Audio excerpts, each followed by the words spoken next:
Welcome to Bleav in Chargers. Good to be back. As a bit of a hiatus there, I will bear the brunt of the incoming on that one. Lowe, been a little bit busy dealing with my college football.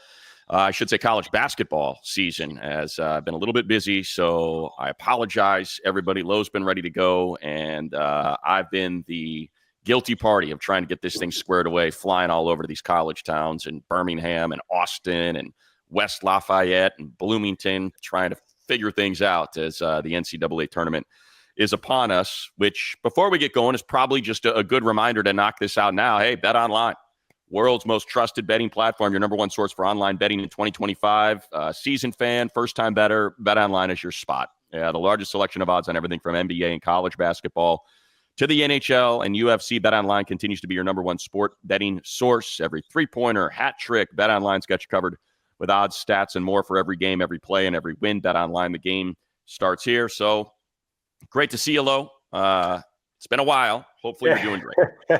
It has been. Hey, you know what, though? You get to travel the world, travel abroad, state to state. You don't even know what state you're in. One day you're in New Orleans, the next day you're Louisiana, different towns, different cities. But I imagine it's fun, but at the same sense, I can imagine it could be pretty tiring. But college basketball, man, to be able to watch and call the basketball games, it's up speed.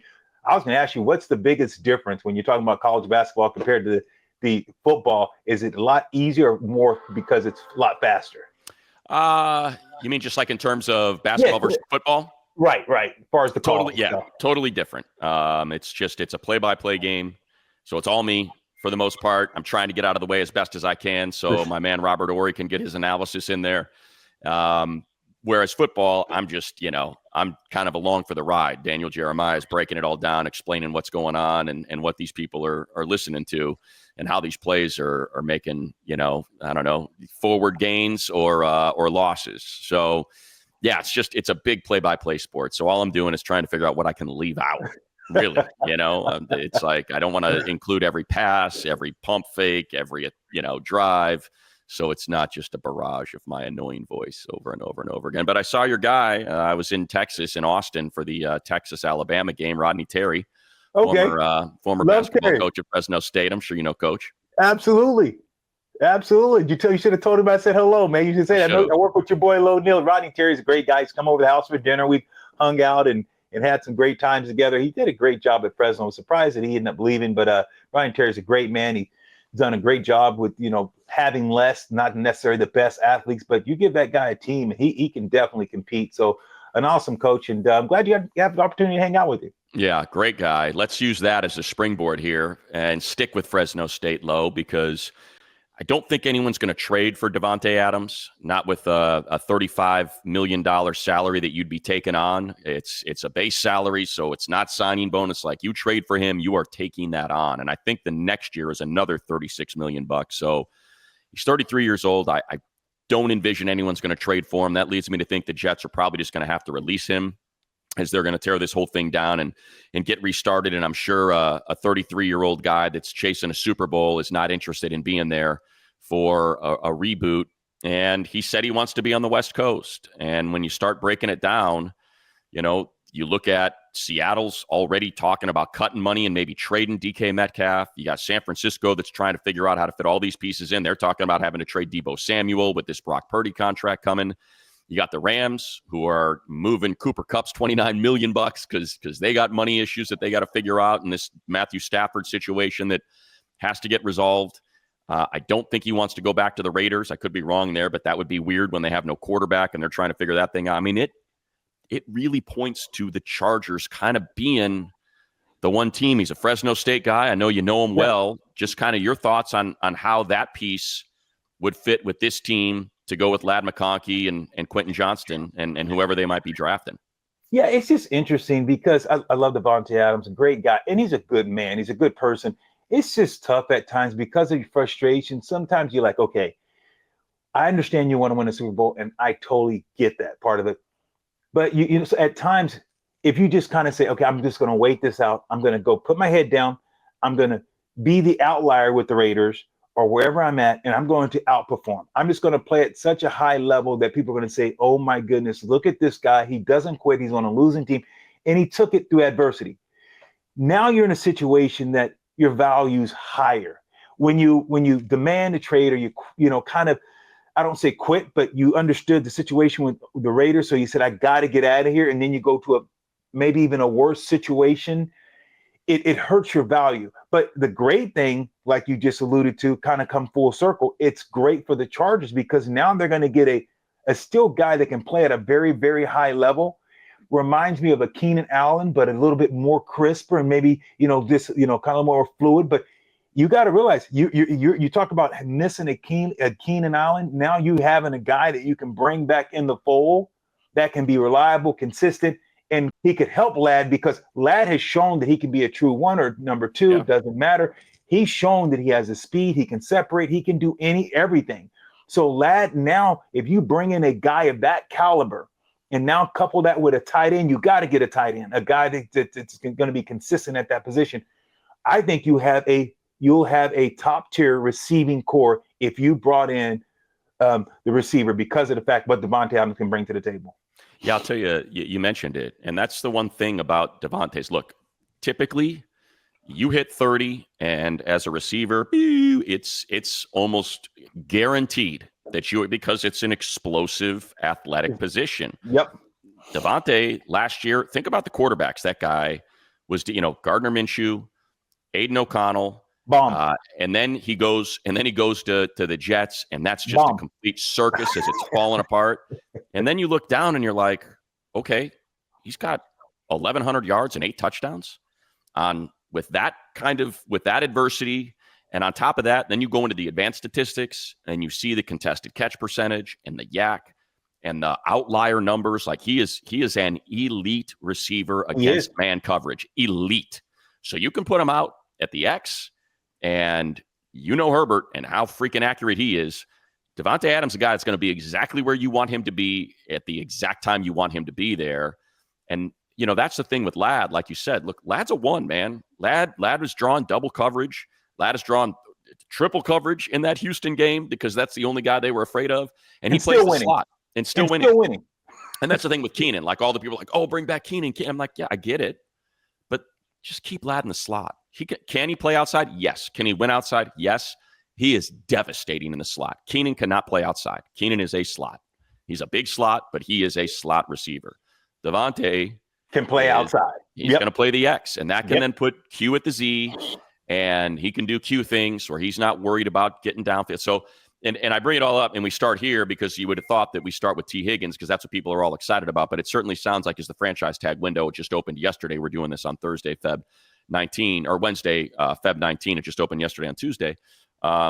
It sounds like T's going to get tagged, and they're going to try to figure this out, and they're going to try to keep their quarterback happy and sort through how they might be able to get Trey Hendrickson, Jamar Chase, and T. Higgins all on contracts where they're making $30 million plus a year and keep that thing together out there. So that's why you kind of shift. Okay, now it's Godwin. It's Chris Godwin. It's Davante Adams when he gets released.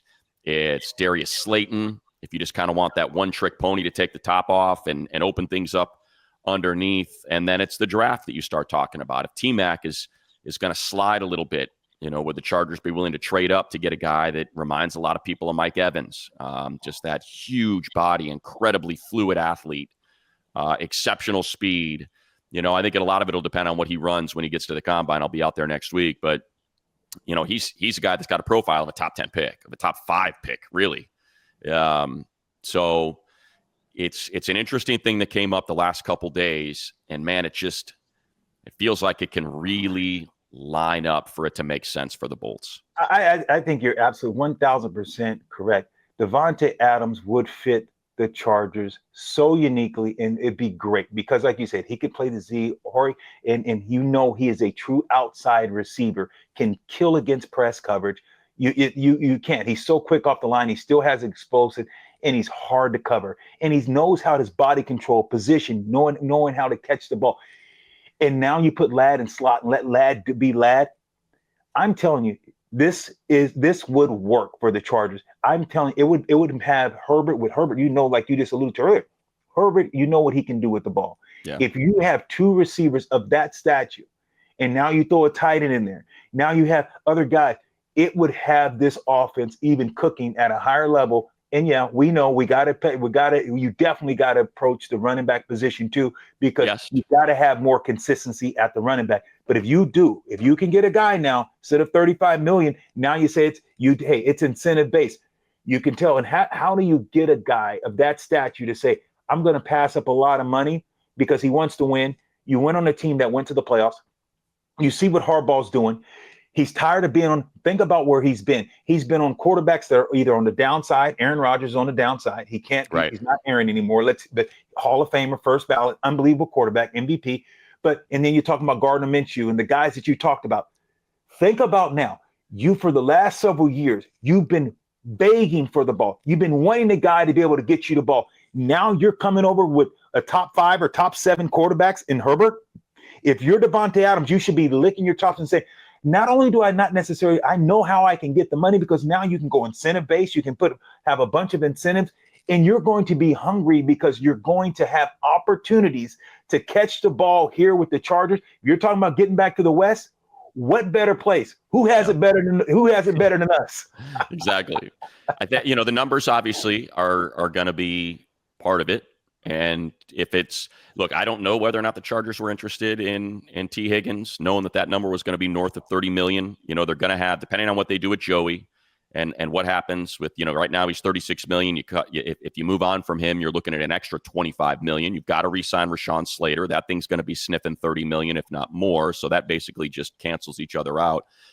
In the case of Davante, if he's being released and he's losing 70 million bucks, what does that number look like? Is it, like you said, can you do a $28 million number and, right in that range because or is he just looking for the highest number? I just don't think, if you're looking to the West Coast, right, you're going to have to get creative, I think. And I don't know, I should look it up exactly what the Rams salary cap situation is, because I know for a fact that the what's it called? The 49ers and the Seahawks don't have Seahawks. Money. They do not have money. In Arizona. So if you think about it, here's a unique thing. You're talking about Davante Adams, and everyone's saying the Rams got 37 million bucks. So the Rams that's what they have. The Chargers have triple that or double that. Yeah, and they're getting rid of Cup. They're not going to. That you're going to be looking at the same. That'll open up more room. Yeah. Right. So I think that the Chargers would be it'd be a great landing spot. But I think if you talk about a guy like that, if you still believe he can perform, you can look at this great site that it's called Underdog. Underdog is a great kind of like fantasy football where you can look at a player and say, hey, he's going to outperform his expectations.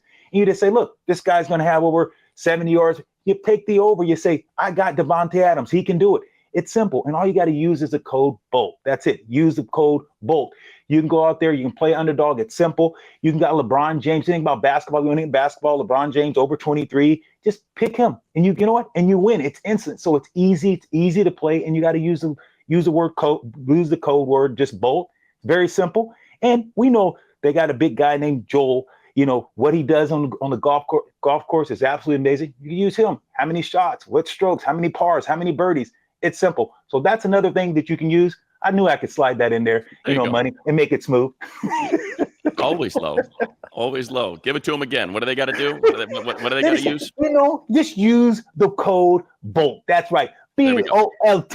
Bolts. Bolt up, baby. Love it. So that's wide receivers. I'm looking at the Rams have a lot more space than I thought. So they could be, maybe that's what they're doing with Cooper Kupp, is moving on from him so they can get that money for Davante Adams. So that very well could end up being their chief competition. I'm thinking of who they have to sign. It's really just the Matthew Stafford situation. That's what it's going to come down to, is are they moving, and what happens if they move? Yesterday Adam Schefter shared that, that if things get sideways with Stafford, that Aaron Rodgers is intrigued by the possibility of playing for McVay and a system he's comfortable in, because he played with Matt LaFleur for all those years from that Shanahan tree. And so that could be interesting if they move on from Stafford, get some draft picks, do a short deal with Aaron Rodgers and try to make a run with him. And now his best friend Davante is going from, the Jets all the way out to the Rams. That's So anyway, that's for Do Joe you Ortiz think? in the front office to sort out. Do you think when you think about if you're getting rid of if you look at the Chargers, who are the Chargers getting rid of to go after Davante? No one. No Right, one well, of that. maybe Joey Bosa. Right, but I'm talking about like in that same position wise. If you look at Cup though, compare Cup and you look at Davante Adams. Yeah, Davante may be a little bit better, but it's not. Is it that much? We know he may be a little bit better. You look at his stats, we get that. Yeah. But is he that much better? So why would you why would you trade or move a guy in Cup to bring in Davante? I think that they're going to go in a completely different way, whether it's quarterback, whether it's a bolster their offensive line, whether it's get a run. I don't see the Rams going after a high-end receiver like Davante because you have one that is very, very capable, and you wouldn't get rid of Cooper Kupp if that's the case. Fair point. Yeah, fair point. I mean, I know he's dealing with injuries, but he's making $29 million. Like we said, Davante's making 35.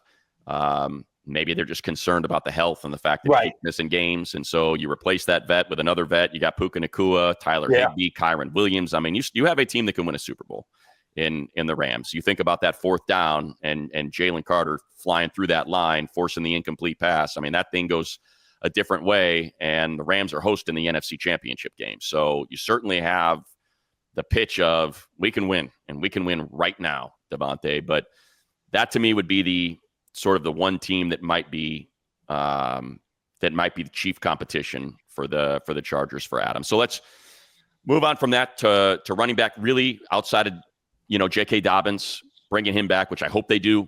There's Najee Harris. No, thank you. There's really nothing free agency wise there. You got some offensive line. It seems like that's a spot where they could spend some money, particularly at center.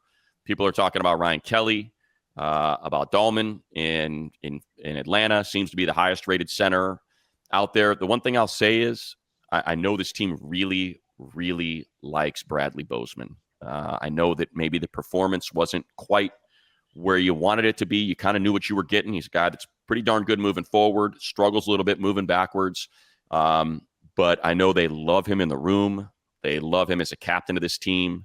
So I'd be really surprised if he's not back. And that kind of makes that particular position interesting in free agency. What type of trade value does he have, Money?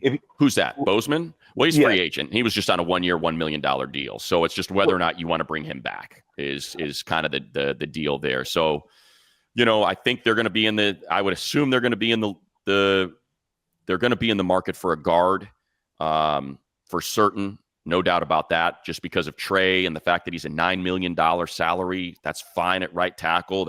You got to be a damn good guard if you're making $9 million, because I don't think they're going to chase someone like Trey Smith and a guy who's going to be commanding $25 million to be a left guard or a right guard. If you want to move Zion and put Trey over at left guard, I just don't see that happening. I think that's too rich probably for what they want to do, even though he's young and he's really good.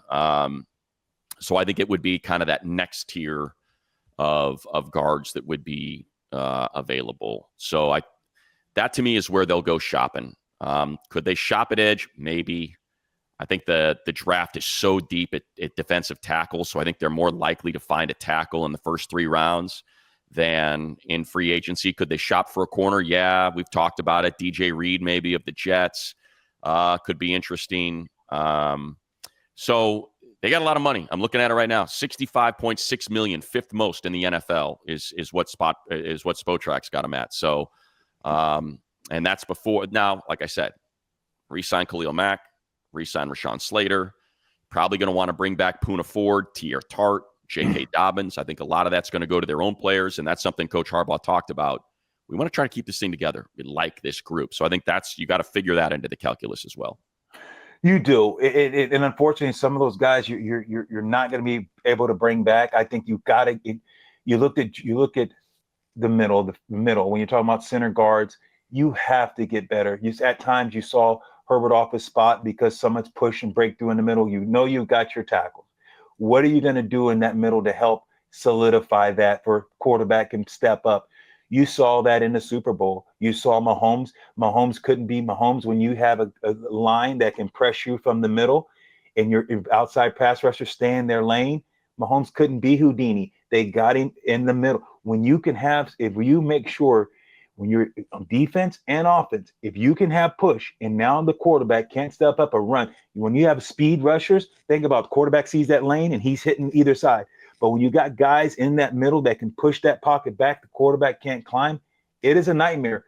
You have to give Herbert opportunity to step up in the pocket. So you are going to spend some money to solidify whether it's the right or left side. You want from center, guard, tackle. So if you have to step up over to the left, if you're solid that way, you know where your strength's at. So I think that's going to be imperative. And I know they're going to spend some money at that guard or center without a doubt, like you're alluding to. Yeah, I think to me, the one that just is staring at you in the face is Kevin Zeitler. Longtime Raven. They know him well. Just is coming off just a low money 1-year deal in Detroit. I think is what his deal was there. But I know he's up. He's older. He's 34. You can kind of just, and I think you need that sort of experience. Like to me, that makes sense, right?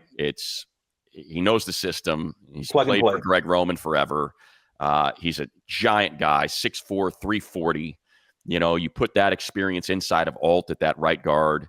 And then I think that helps Bradley Bozeman. You can help him be a little bit more effective. Makari's interesting, another Raven, just because he's a little more versatile. So, a lot of people will probably circle the name Zach Martin, arguably the best guard in the NFL, certainly of the last decade, and is in the conversation as one of the greatest ever. He's been dealing with some serious injuries. So I think that's the concern there. I'm just kind of scrolling through here, and that's kind of where I just don't see them spending the money on Sure. Trey Smith. Tevin Jenkins is interesting because he's so young and he's just coming off his rookie deal. He's just been beat to absolute hell. Right. I mean, he's kind of had every injury you can think of, back, foot, ankle, all that. James Daniels, no thanks. Mekhi Becton, no thanks. Someone Aaron Banks is kind of interesting. Low, San Francisco. Yeah, Banks. You know what? He's interesting. I watched him play up close and personal. I like the effort, but at times this can be a little bit. I don't know if this is it going to be a permanent fix? No. I do like him, but I think you can get a better value. I look at this team. They are definitely going to have to upgrade there. But if you're saying money, what is number one? If you're saying offense, go 1A, 1B, one of the three. What is the three positions that if you had to put a premium and said, this is number one, we got to go here, 2, 3 in order. Where do you think this offensively needs to go? Well, it's funny. I mean, you put offensively, and that changes everything. Because to me, it's defensive. It's interior defensive line. I mean, depending on what happens with Khalil, right? You bring Khalil back, and then immediately I'm like, okay, Khalil, Bud, Thule, find a young guy in the draft. Cool. That's fine. So interior defensive line, because everybody's free agent. Puna's free agent. Tier Tart's free agent. Morgan Fox is a free agent. Like all these guys are free agents. The only guys you have on the roster are Aboigbe, who barely played last year, might have played 10 snaps, 4th-round pick from Alabama that they knew was a developmental piece, but they really liked the traits and and the athleticism and the build and the stature and all that. And Tito. So that's number one. You got to get that right because as Coach Minner has said, you got to build a run wall, man, in order for this thing to work. So that's got to be, and it could be as simple as bringing back Puna, bringing back Tier, bringing back Morgan, run it back. They were great last year.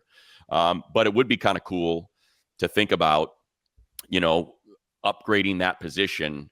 To what extent, not sure. I'm kind of looking at I know you got you got like Milton Williams after the Super Bowl. He's going to get a monster deal. I don't see that happening. But Odigizua, Onwuzurike, BJ Hill, Khalil, like to me, I look at all that and I'm like, yeah, look, if you can get Milton Williams or Odigizua and it's going to cost you a lot of money.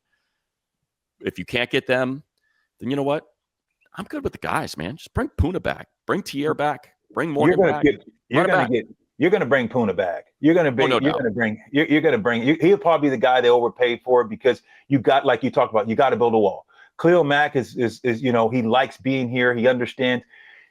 He has it good with the Chargers. Harbaugh doesn't kill him. They understand who he is. He's a leader. Doesn't have to practice a lot. They know that he's going to show up in games.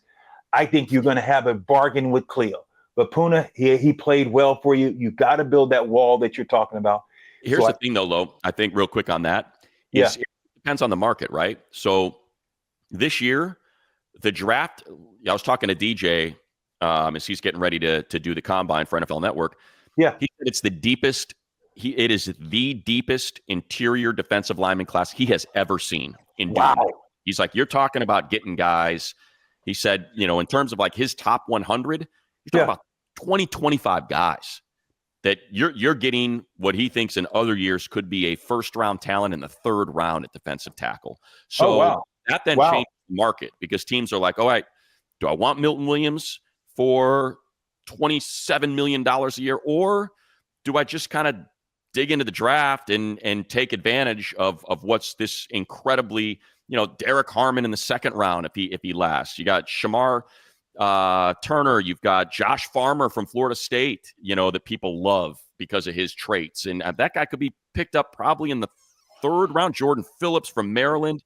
I mean, all these dudes, and they all lit it up at the Senior Bowl as well, which helped. Like, Mason Graham's going to go top 5. Kenneth Grant's probably going to go top 15, the two guys out of Michigan. But now you got Walter Nolan, who's got a little bit of off-field stuff that people are a little, worried about, but you cannot deny the talent. Like, he is an incredible upfield defensive tackle. Like, I'm looking at these guys here on PFF as they have them ranked, and Shamar Turner, and I mean, God, dude, it's crazy. Really? I got to get into that. I'm gonna dig into this. So that's going to change. That's going to change that's going to change the market for Puna, and you might end up being able to get him on a lower number. So that's to your question though about. So yeah, I think in free agency with all this money, one, they're going to bring their guys back. Harbaugh and Ortiz have already kind of pointed that out. So Slater's getting a huge deal.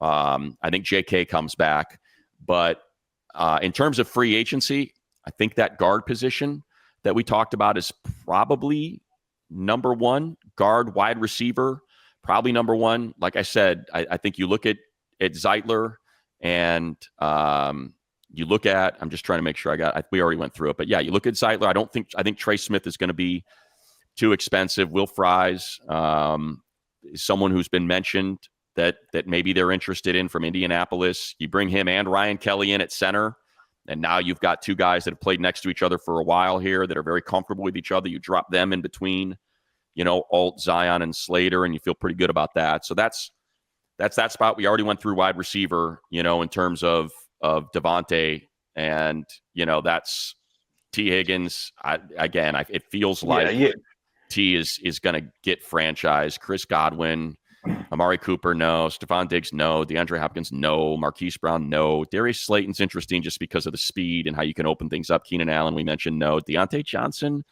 I mean, how many opportunities you want to give that guy? Right. So that's, and then I think the question is tight end. DJ loves this tight end class as well. So a lot of people are penciling Colston Loveland into the Chargers at 22. DJ said he hates doing it. He's like, but it looks a lot like Travis Kelce. Really? So he's like, I hate doing this.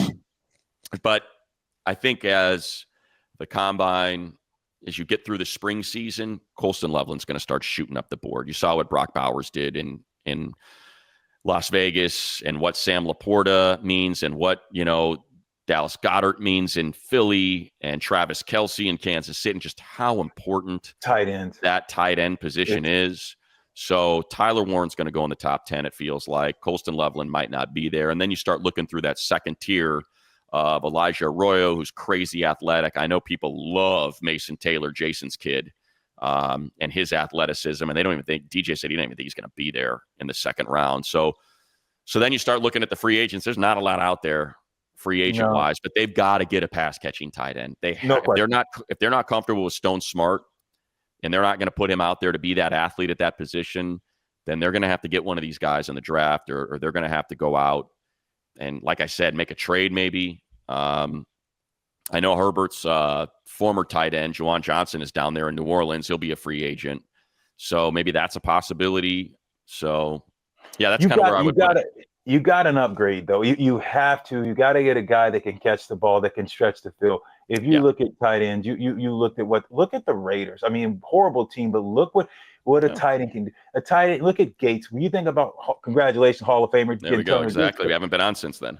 Exactly. But if you think about what a tight end can do for a quarterback, it's unbelievable. It's almost, if they're that type of guy, to think about the Sterling, Shannon Sharp, think about the tight ends, those Tony Gonzalez, think about the guys that you're talking about, what they meant, what they meant for great quarterbacks, Gronkowski. Yeah. So when you think about it, they're just as valuable, if not valuable, than a receiver if you got the right one. So Hunter Henry and Justin Herbert. Exactly. So I know they're going to have to upgrade if you want to say, hey, because you look at Kansas City, it's not over. They're always going to have a chance because they got Mahomes, but it's time. The Chargers you look at who's there. It's who's going to be It's an arms race to overtake Kansas City. And right now, if you look at the Chargers in Denver, they look like, the teams, and the Chargers are a step ahead. So they have to go in and get the receiver, get a tight end. And you got a nestless running back. I know we haven't really got into it. Let's do that real quick. Let's do that real quick then, Lo, before we get to, because I want to get to the mailbag. We've been gone for so long. Yes, we got a ton that Lindsay put together for us. So I want to get to these as well. So real quick on running back deep. That's what's going to be interesting about this number 22 pick is if Colston Loveland's there, if one of these incredible defensive tackles are sitting right there, because I think you need to upgrade athleticism at that position at defensive tackle. And then, what happens if Ashton Genty just starts sliding, and what happens if he's kind of sitting there at, if it's 15, 16, and you're like, okay, what's it going to cost us to move from 22 up a few spots? But then again, it's an incredibly deep running back class, crazy deep running back class. You could end up having Ashton Genty, Amari and Hampton. By the way, folks listening or watching on YouTube, do yourself a favor. Go look up some Amari and Hampton highlights. This dude is a freaking missile combined with a tank, combined with a bowling ball of butcher knives. Like, he is a giant. He is a massive. What's he? 6'1", 220.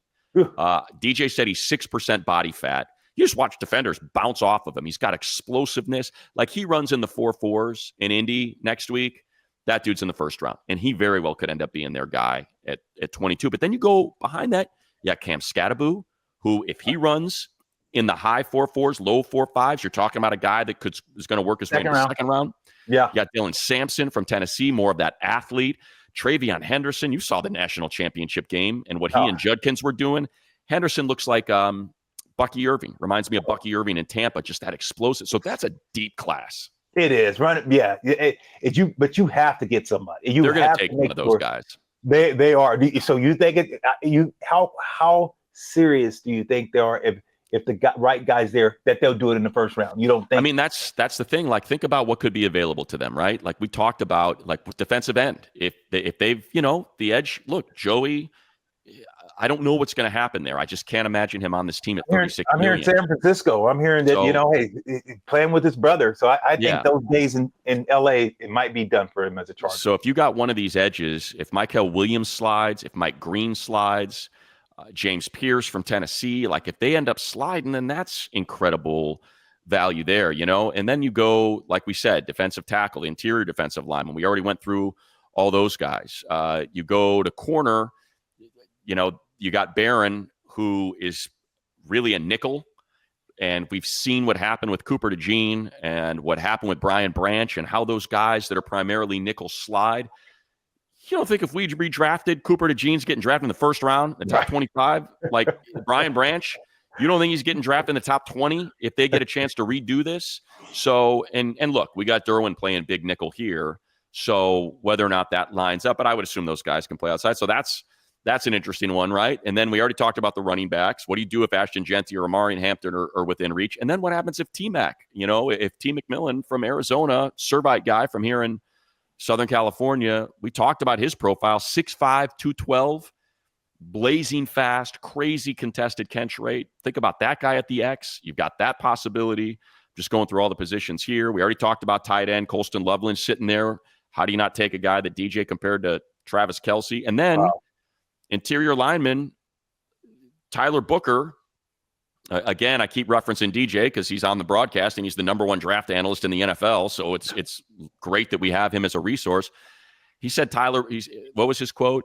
He said someone that he talked to at Alabama said J.C. Latham should pay Tyler Booker half of his salary for getting drafted number 6 overall, because being that guard next to Latham basically is why he was so dominant, that Booker was the leader of that offensive line at Alabama, that he's just that kind of alpha. You plug him next to Joe Alt, and now like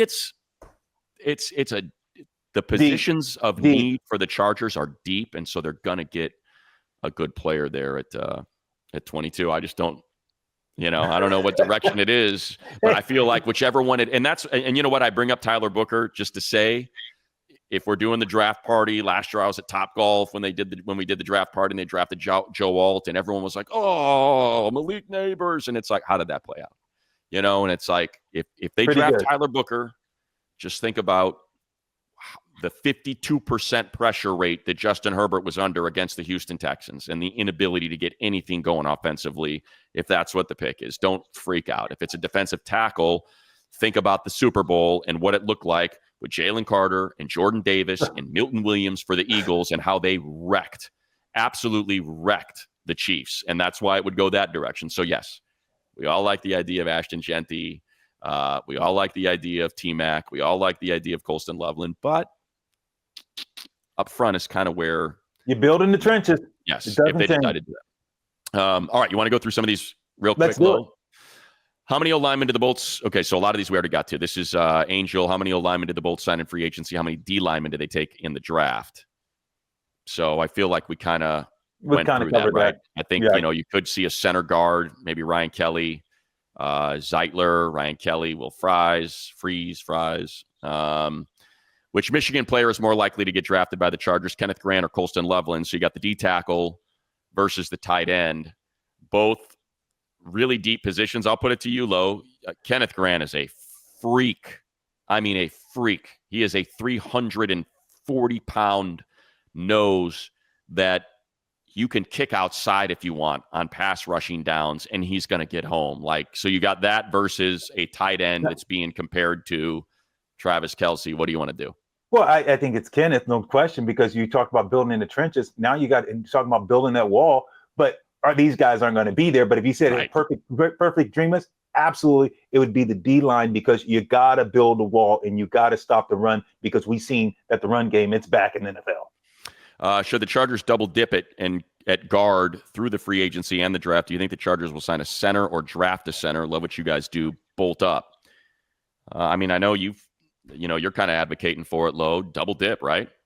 Oh, without a doubt. I think without a doubt they will fix the offensive line in free agency, because they'll be able to say, look, we're trying to win now. I think there's free agency there, but I think defensive line, because of the fact you think about who's more athletic. Defensive line are usually more athletic. They're going to have to run more. So you want a young, fresh legs that's young, strong, and physical. So I think D-line will be where they go in the draft, and I think they'll get the offensive line better in free agency. Yeah, I'm looking at the centers. I know it's not a deep center class, at least according to DJ in the draft. So you've got the kid from North Dakota State, Gray Zabel, who had a really good, he's kind of become this year's Graham Barton, if you remember, from Duke, who was a guard, but a lot of people are like, oh, you can play center all day. You can be your center for the next decade. So Gray Zabel's a possibility with that first round pick. Outside of that, like last year was a center draft. Last year was deep. I remember talking to Nick Hardwick about he liked a lot of guys that he was looking at. And look, it just sometimes it lines up when you're on the clock. Sometimes it doesn't. This year, I don't believe it's anywhere near as deep. So you'd be taking on a project or swinging, trying to hit something there that maybe isn't necessarily as high on your board later in the draft. I'm looking at the free agents. You got Drew Dahlman. As I kind of read, any team deploys an outside zone rushing scheme, which the Chargers don't. They're gap power. So I don't know how that sort of how that equates to what they're looking for. But I think Ryan Kelly would kind of be the guy. It's just the injury concerns, the age concerns, and it's a guy that's thinking about retiring. So that's kind of what you gotta worry about there in terms of a a center ahead of Bradley Bozeman, a guy that, like we said, they really like. But guard, we already kind of went through that. And think about this real quick. Now, Money, you would have to, you guarantee you'll probably agree with this. If you think about more impact players that over the years, and not saying offense, you can, I played with a great offensive tackle, Willie Rofe. You saw this year what, Alt did, which is great.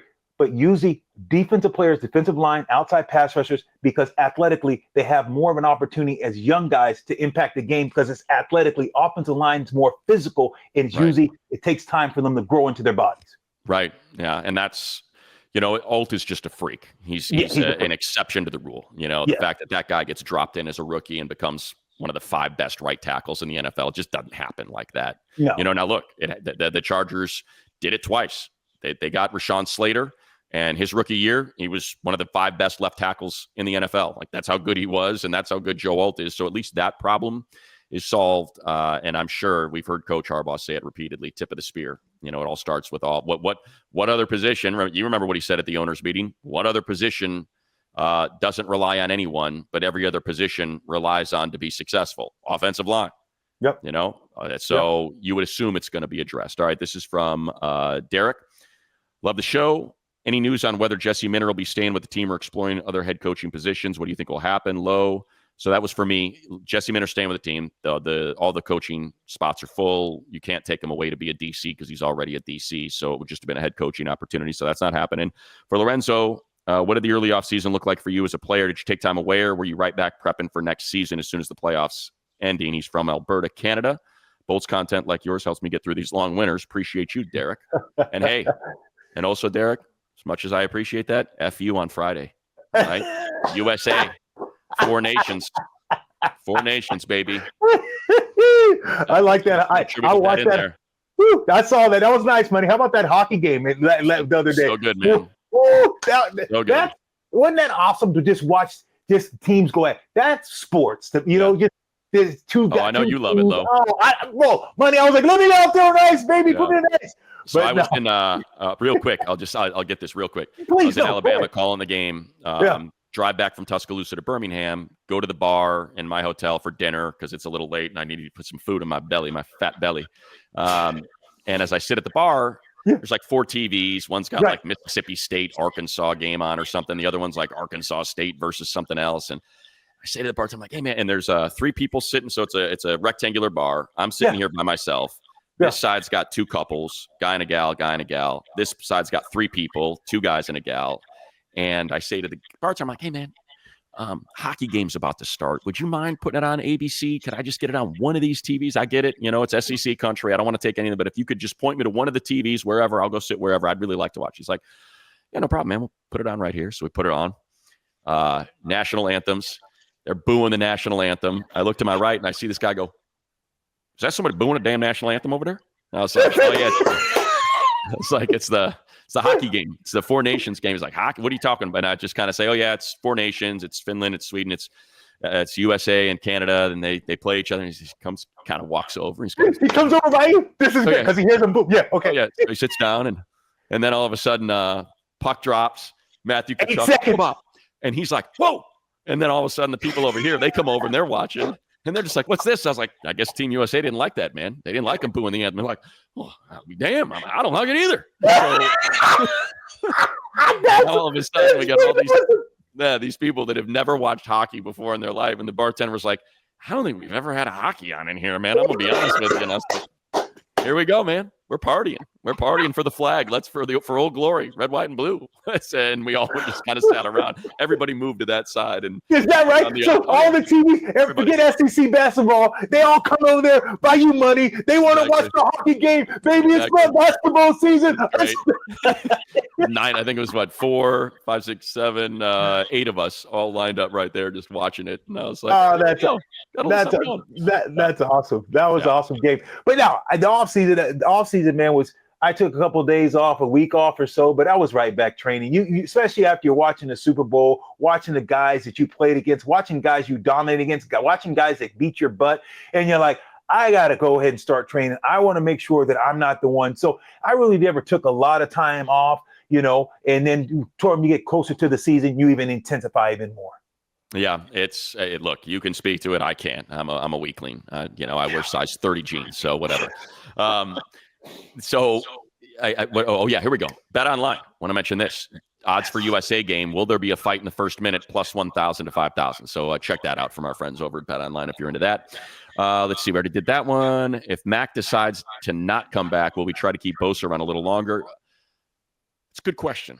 Because certainly the edge position. What do you think, Lo? The edge position gets pretty darn thin if somehow Khalil Mack signs somewhere else. Yeah, I think without a doubt, here's what you have to do, and it's you have to realize you got to cut your ties.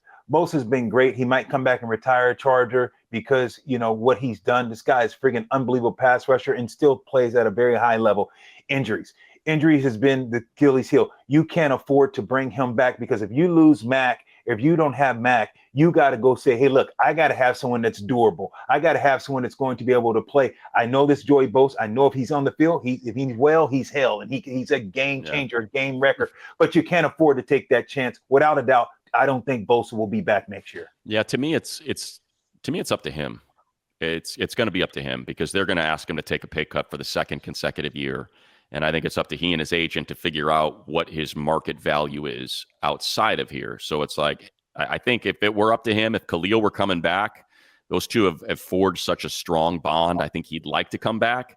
And then I think it's a matter of how can I make this work for this team versus I'm probably looking at my last potentially big contract. How do I value the total number versus being comfortable? And so to me, that it's you think it'd be up to him. I think a lot of people are making it out to be simple, like, oh, they'll just cut him. And it's like, I don't think it's that simple. I think Joey's, having been around him as long as I have, he's a different bird, man. He's just great. I've heard him say it. He's a great dude. I love. He's very thoughtful. He's funny. He's engaging. Teammates love him. He really, I hate that his body's betrayed him because he cares, man. When he tore that groin early in the season, he was, he's crying. Like that's how upset he was. He felt so good about this year and what he was going to be able to do with Khalil and this defense. He was so freaking jacked about what he thought he could do in this defense. So like all that stuff makes me want to keep him around. And so I think it's just a matter of, hey, this is kind of all the money that we've paid you and this is the availability. Like, can we figure out? And at the same time, we understand if you want to go get more, if someone's willing to take a chance and maybe they're going to do things differently and you can stay at whatever, we get it. But I think it's on Joey is kind of what I'm thinking. Timothy from Vista, who do you think the Chargers need in the NFL draft? Should be to get closer to the Super Bowl. I think we kind of went through that, Timothy, but thank you for the question.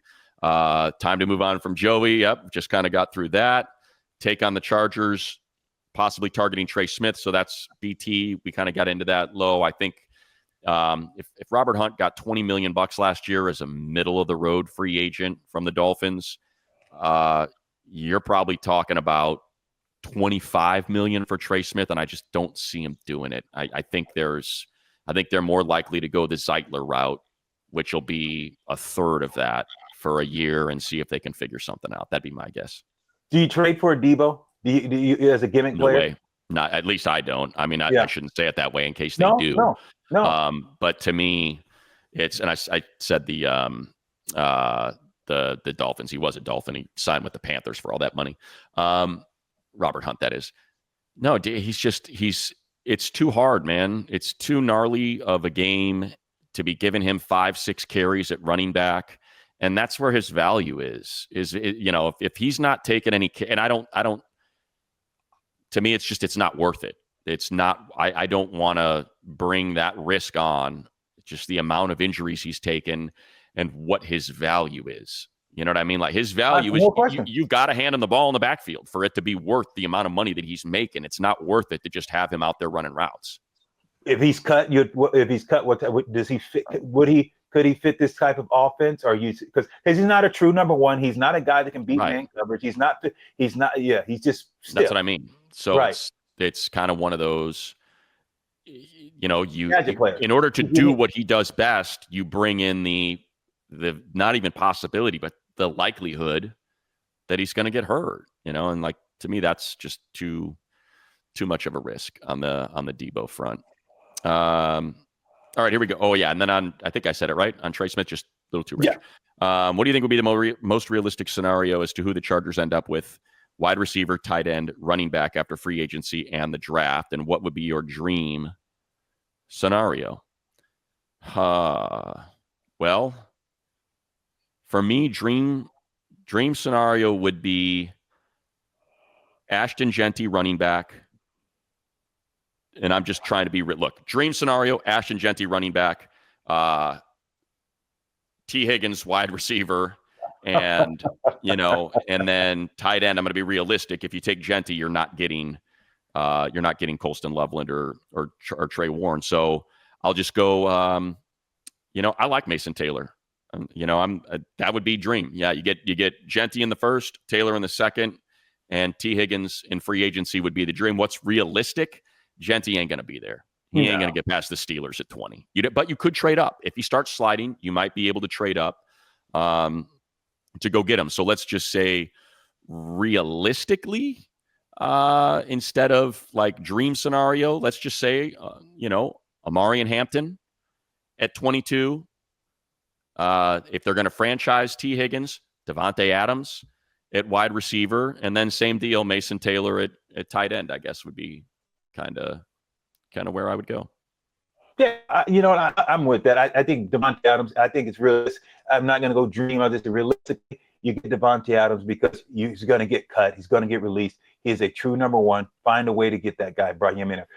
Whoever it is, you got to get the best available running back at 20. You got to get the best available running back at 22. You have to get a guy that's going to be able to carry the ball and give you that game-changing experience, and not just the 3 yards. You need a guy that can change the game. You don't have it in that running back position right now. So that's mine. Yeah, and I'll say, and I really want JK back. I do. Oh, you want? I like Dobbins. Yeah, and he is a monster in pass pro. So that's got to happen. I shouldn't say got to happen. That's something that I would really like to see happen. So, yeah.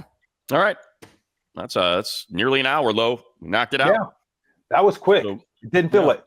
No, well, it's been a while. And our apologies for being away. We'll be back again next week. I'll be out in Indy at the Combine. So a lot of this will come into will come into focus a little bit more. I'll have an opportunity as my college basketball schedule is upon me to really dig in. Before I get to the Combine, I'll dig in a lot deeper, and I'll be able to get these position groups a little bit deeper through the draft. I'm kind of just through about 2 rounds, maybe scratching the 3rd round on a handful of these positions. So of need. I'm not the draft expert. Instead, we just try to bring people on to talk about that stuff, or I repurpose the things that they've told me for you folks that are listening. So we appreciate that.